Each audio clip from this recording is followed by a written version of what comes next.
32 নম্বর যে হাত দিয়ে হাতুড়ি পিঠে ভেঙেছে আর ওই ট্রাক্টর চালিয়েছে, তাদের ওই হাত দিনের মতো এমন করে দিতে হবে যেন প্রতি মুহূর্তে হাতের দিকে তাকিয়ে এটা যেন মনে করে যে এই হাত দিয়ে 32 নম্বর ভেঙেছে। এটা পারবে কি তোমরা? সেটা আমাকে বলো, যে আমি চাই সকলের ছবি আছে, খুঁজে খুঁজে বের করো কে কোথায় আছে। বেঁচে থাকবে সারা জীবন আর ওই হাত দেখবে, এটাই আমি চাই, আর কিছু চাই না। কাটাল রানী বেশি মাস্তানি না, শাড়ি তুলে তো পলাইছিল ইন্ডিয়ায়, একবার না কয়েকবার, হেডম যায় না এখনো না। প্রফেসর ইউনূস নিহাত ভদ্রলোক, পার পাইয়া যাইতেছি। যদি আমার মতো ঘাউরা কেউ রাষ্ট্র ক্ষমতায় থাকলে হইনি না, তোকে আইকম্যানের মতো ঘেটি ধরিয়া ধরে নিয়ে আসলেনি বাংলাদেশে। তুই ভাবিস তুই কোনটি আসু জানি না? হ্যাঁ হ্যাঁ, তুই তো আসুই ডি প্রণব কাকা যেটি থাকিছিল 10 রাজাজি মার্গ কয়ে দিলাম। আবার যেটি তোকে এক পিসিরও তো খুঁজে বের করবো, কেমনে বের করেছি তুই এটা বেকুব। যা নতুন জায়গায় যা, আবার খুঁজে বের করবো। তুই সারা জীবন দৌড়ে বেড়াবো, তোর জান আমি কালা কালা করে দেবো। আজকে স্যাম্পল দিলাম একটু, আরো অনেক কিছু জানি, পরে কমুনি। 32 নাম্বার যারা ভাঙিছিল তাদের একজনের যদি কিছু হয়, আমি টুঙ্গিপাড়া ড্রোন উড়াই দিয়া একেবারে সাফা করে দেবো। আমি পলা আবার এটি থেকে যেটি আসিস, নতুন জায়গায় যা। আবার এদিক জয়শঙ্কর কইছে বাংলাদেশেরই ঠিক করা লাগবে যে বাংলাদেশ কেমন সম্পর্ক চায়। আমরা যেই সম্পর্ক চাই সেই সম্পর্ক দিবে ইন্ডিয়া, দিবে। আমরা তো ইন্ডিয়া দিবে। তোর সাথে সম্পর্ক না রাখলে কি হবে রে? কিছুই হবে না, যাবে আমাদের কিছুই হবে না। ফুটশালা গোমূত্র সেবী। এর সামনে গিয়ে হাত কসলে আসছে আমাদের স্বরাষ্ট্র উপদেষ্টা কয়েকদিন আগে, এই হইতেছে তার ফলাফল। যাই হোক, গত রাতে সারা ঢাকা শহরে কয়েকটা জায়গায় খুন, চিন্তায়, অস্ত্র হাতে মহড়া হয়েছে। কয়েকদিন আগে আওয়ামী লীগের ভার্চুয়াল মিটিংয়ে আওয়ামী লীগের সাবেক মেয়র বলছিল যে শহরে আমরা থাকবো না সে শহরে আমরা কাউকে ঘুমাতে দেবো না। শুনেন, আমাদের কথা স্পষ্ট, যে রাজধানীতে আমাদের মানুষ শান্তিপূর্ণভাবে দিনে ঘুরতে পারবে না, চলতে পারবে না, সেই রাজধানীর মানুষ রাতে ঘুমাতে পারবে না। আমরা সেইভাবে আমাদের তৈরি করে নিছি। আমাদের ডিসিশন, আমাদের মূল ব্যক্তি, আমাদের নেত্রী যেভাবে এখানে সাজেশন করবে, আমরা পরামর্শ কর্মে আমাদের যেখানে যার সাথে আলোচনা দরকার সেইটা করব। তারা এখন সেই কাজই করিচ্ছে। আওয়ামী দুর্বৃত্তরা মাঠে, এই সময় আর্মি পূর্ণ ম্যাজিস্ট্রেসি ক্ষমতা নিয়ে 8 টু সিভিল পাওয়ার অ্যাক্টে মাঠে মোতায়েন আছে। ইনফ্যাক্ট একটা জরুরি অবস্থায় যেই রকম ফোর্স ডিপ্লয় করা দরকার তাই করা হইতেছে। তাও কেন এরকম ভয়াবহ ঘটনা ঘটতেছে? আবার এদিকে নির্বাচিত সরকারের জন্য ইন্ডিয়ান সেনাপ্রধান আর বাংলাদেশের সেনাপ্রধান দুইজনে অপেক্ষা করতেছে। দেখি যাও মিল কত দুইজনের, দুই ভাইয়ের। তো স্লোগান দে দুইজন মিলিয়া, জয় বাংলা জয় হিন্দ, অন্তর্বর্তী ছাইয়া নির্বাচিত পিণ্ড। অনেকে কইতেছে ব্রিগেডিয়ার সাখাওয়াতকে স্বরাষ্ট্র উপদেষ্টা করা লাগবে। আজ আমি এটা বুঝে দেখি। ব্রিগেডিয়ার সাখাওয়াত নাকি আর্মি থেকে চাকরিচ্যুত হয়েছিল গম চুরির কেসে। গম, তবে তার সবচেয়ে বড় কন্ট্রিবিউশন হইতেছে 111-এর ইলেকশন কমিশনার হিসেবে নির্বাচনী আসনের পুনর্বিন্যাস করা। সে এমনভাবে সীমানা নির্ধারণ করেছিল যেন আওয়ামী লীগ অ্যাবসলিউট মেজরিটি পায়। ধরেন এটা বুঝায় কই, ধরেন কোনো আসনে 45% ভোট আওয়ামী লীগ পায় আর 55% ভোট বিএনপি পায়। তো এই আসনে নিশ্চয়ই এমন কিছু আসন আছে যেখানে বিএনপি ম্যাক্সিমাম ভোট পায়, মেজরিটি ভোট পায়। আবার এই আসনে কিন্তু কিছু সিট থাকবে যেখানে আওয়ামী লীগ মেজরিটি ভোট পায়। তাই হয়, এরকমই হয়। তো এই সাখাওয়াত করেছিল কি যে এই আসনের বিএনপি মেজরিটি কেন্দ্রগুলোকে আর এক আসনের সাথে জুড়ে দিছে, যে আসনে হয় অনেক ব্যবধানে বিএনপি জিতিছে অথবা আওয়ামী লীগ জিতে অনেক ব্যবধানে, যেন এই কেন্দ্রগুলোর বিএনপি ভোটের উপরে কেমন কোনো ইম্প্যাক্ট না থাকে। তার উপদেষ্টা পরিষদে ঢুকেছে আর্মি, এখন সে নৌ মন্ত্রণালয়ের দায়িত্ব। আর এই সময় 250 লাইটার ভেসেল সমুদ্রে পণ্য নিয়ে ঘুরতেছে যেন বাজারে সংকট তৈরি হয়। সে কিছুই করে নাই, এক কান দিয়ে ঢুকে আর এক কান দিয়ে বের করে দিছে। এই হইতেছে তার ক্ষমতা। এরা স্বরাষ্ট্র উপদেষ্টা বানাইতে চান। মিনিস্টার অফ হোম অ্যাফেয়ার্স কি মিলিটারি ইস্যু নাকি? পাবলিক অর্ডার কি মিলিটারি ইস্যু? এখানে দরকার সিভিল ব্যাকগ্রাউন্ডের লোক বা পুলিশ ব্যাকগ্রাউন্ডের লোক। জাহাঙ্গীর আর্মির কোটায় বিএনপির পছন্দের উপদেষ্টা। কে কারে কিভাবে কখন উপদেষ্টা বানাইছে তার হিসাব করলে আমার কাছে আছে। হোম মিনিস্ট্রি সিভিলিয়ান সামলাবে, আর্মি কোটায় সব কয়টা উপদেষ্টারা কেদাইতে হবে। জাহাঙ্গীর সাখাওয়াত দুটাই। আবার দেখলাম বিএনপির কেউ কেউ কইতেছে খোদা বক্সের কথা, উনি নাকি অপদার্থ আইজিপি ছিলেন। আসেন এটা না বুঝে দেখি। খোদাবক সাহেব আইজিপি ছিলেন 3 মাসেরও কম সময়। 111 হইল 1 নভেম্বর, তাই না? উনি 2006 সালের 2রা নভেম্বর থেকে 2007 সালের 29শে জানুয়ারি পর্যন্ত আইজিপি ছিলেন। আপনারা জানেন 111-এর প্রথম মাসগুলোতে পুলিশ দারুণ দারুণ কাজ করেছিল, তাই না? ওই সময় খোদাবক্স পুলিশের আইজিপি, তার ভালো কাজ কন্টিনিউ করতে দেওয়া হয় নাই। পুলিশে যা ভালো কাজ করতেছে এখন তার কৃতিত্ব এই খোদাবক্সেরই। ওর এখন সরানো লাগবি, কারণ অনেকের পাকা ধানে মই দিয়ে দিচ্ছে। এই জেনারেল জাহাঙ্গীর হইতেছে এটা পথের বাধা, যে কাজগুলোর গতি থামায় দেয়। আচ্ছা, স্বরাষ্ট্রের কথা বাদই দেন, ওই জাহাঙ্গীর তো আর একটা মন্ত্রণালয় সামলায়, কৃষি মন্ত্রণালয়। ওইখানে ভয়াবহ অবস্থা, এক সচিব রাখিছে হাসিনার লেসপেন্সার। দেখেন ওরে নিয়ে বিক্ষোভ হয়, দেখেছেন? হামলাদের কারণে এই লিস্ট এখন পর্যন্ত ঠিকভাবে করা হয়নি, এবং কি আপনারা দেখেন যে হামলারা এখন পর্যন্ত পদবঞ্চিত আছে, পদবঞ্চিত ছিল, তাদের লিস্ট মিনিটেই করে ফেলছে এবং তাদের তাদেরকে ঠিক জায়গায় বসানো হয়েছে, কিন্তু এখন পর্যন্ত আমাদের ভাইদের এই লিস্টটা তৈরি করা হয়নি।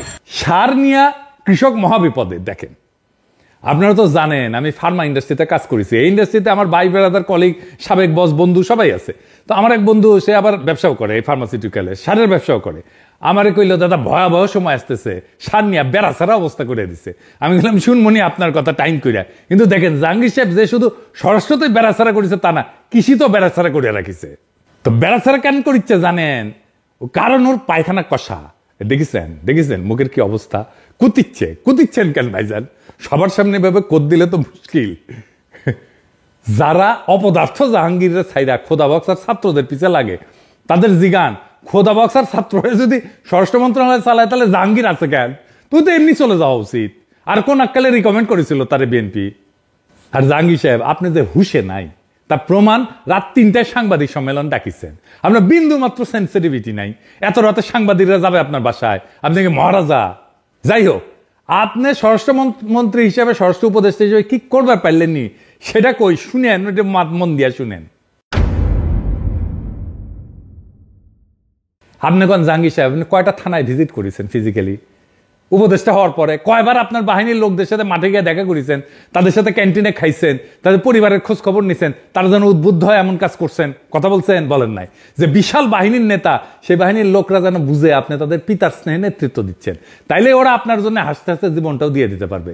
আপনার কোনো পরিকল্পনা লাগবে না, কোনো প্রণোদনা দেওয়া লাগবে না। তারা নিজেরাই নিজের কাজটা সবচেয়ে ভালো করে করার চেষ্টা করবে, কারণ সে জানবে আপনি আন্তরিকভাবে আপনার বাহিনীকে নিয়ে গর্ব করতে চান। আপনার তো আপনার বাহিনীর লোকের সামনে যে বলতে হবে যে ভাই, তোমারা নিয়ে আমি গর্ব করি। দেখেন ও কেমন কাজ করে। তাইলে গভীর রাতে প্রেস কনফারেন্স ডেকে আলগা সিরিয়াসনেস না দেখায়, রাতেই যদি টহল দল নিয়ে ঢাকার এলাকায় যাইতেন, কালকেই সে পরিস্থিতি পাল্টে যেত। আমি নিজে যদি ষষ্ঠ উপদেষ্টা হইলামিনি, তাইলে গাড়ি ভর্তি করিয়া ওই দিনই খাবার পানীয় নিয়ে প্রত্যেকটা টহল দলের সাথে দেখা করতাম, তাদের উৎসাহ দিতাম, সারা রাত ঢাকার রাস্তায় চষে বেড়াতাম, নাগরিকদের সাহস দিতাম।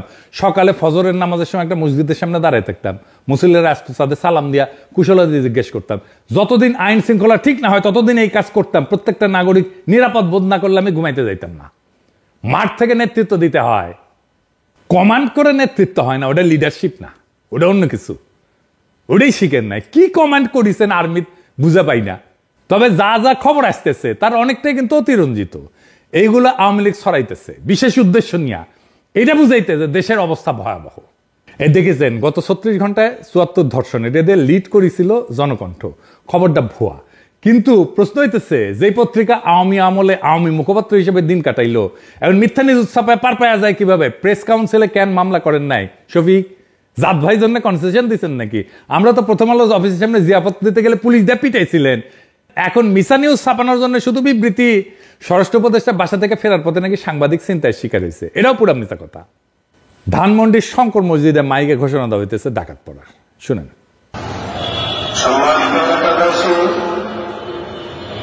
সকলকে দৃষ্টি আকর্ষণ করছি, সরকার আলিমুখের স্কুলের আশপাশে,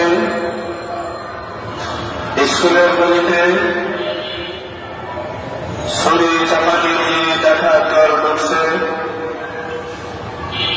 ঘোরাফেরা করতেছে। আমরা সকলে সতর্ক থাকি। মাইকে ঘোষণা শুনে পালাইছে ওই ডাকাত। যারা ডাকাত বা কি করতে হয়েছিল, কিছু পোলাপান ছিল অস্ত্র হাতে। ঘটনা কি হয়েছিল পরে তাই শুনেন। শঙ্করে গেছি, শঙ্কর থেকে আসার সময় দেখলাম আপনার অনেক লোকজন আসতেছে, তো এখানে দাঁড়াইলাম। দাঁড়ানোর পরে দেখলাম যে 50-60টা ছেলে দাঁড়ায় রয়েছে, বড় ছোট মিলানো। তো বললাম যে এলাকার ভিতরে এটা কি? তো ওকে জিজ্ঞেস করলাম যে এরা কারা? ও ভাই আমি চিনি না। ওই বলছে যে আমি চিনি না। আরেকটা ওই যে এখানে আপনার বিক্রি করে, কি জানি আনারস বিক্রি করে, ওকে জিজ্ঞেস করলাম যে এরা কারা, চিনো নাকি এরা? কবে আমরা চিনি না, এরা এখানে দাঁড়ায় রয়েছে, এদের কাছে ছুরি চাপাটি আছে। তো এখন আমি ভাই ভয়ের ভিতরে আছি, আমি কি ওইটার ভিতরে ঢুকবো কখনো? পরে আমরা আসছি, আসার পরে এলাকার মুরব্বীদের বললাম যে দেখেন এই ব্যাপার, কার কি ক্ষতি হয়ে যায় বলা যায় না, আপনারা কি করবেন? তো বলছে মাইকে অ্যালাউন্স করো। এখন কাকে ফোন দিব? আমাদের মসজিদের মাইকে অ্যালাউন্স করছে, এলাকার লোকজন বাইরে হয়ে আসছে, ওরা চলে গেছে।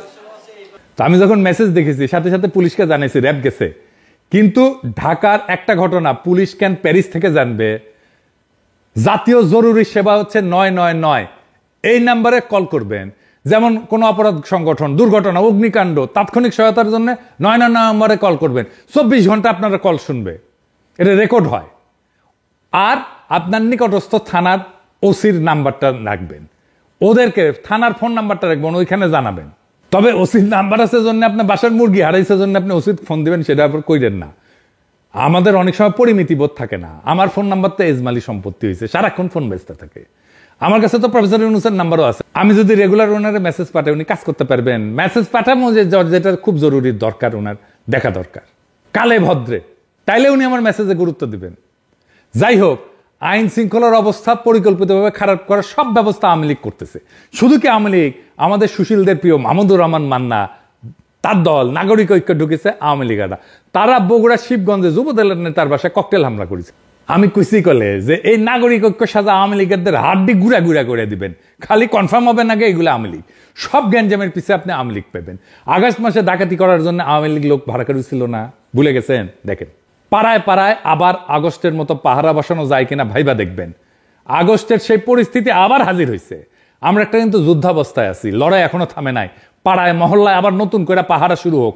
ছিনতাইকারীর ডাকাতার মস্তানদের হাড্ডি গুড়া গুড়া করে দেবেন, জিন্দেগিতে যেন নিজের পায়ে ভর দিয়া খাড়া হইতে না পারে। বিপ্লবকে এত সহজে ধ্বংস করতে দেব না। যারা মনে করতেছেন প্রফেসর ইউনূসের সরকারে উৎসাহ দেবেন, ওই স্বপ্নরে দুঃস্বপ্ন বানায় দেব। সব সেরা 24 ঘন্টার মধ্যে ঢাকায় যায় ল্যান্ড করব, ছাত্র জনতার সাথে নিয়ে বাকি 24 ঘন্টায় বিপ্লবের সকল শত্রুরে জয় বাংলা কইরা দিব ইনশাল্লাহ। ইনকিলাব জিন্দাবাদ।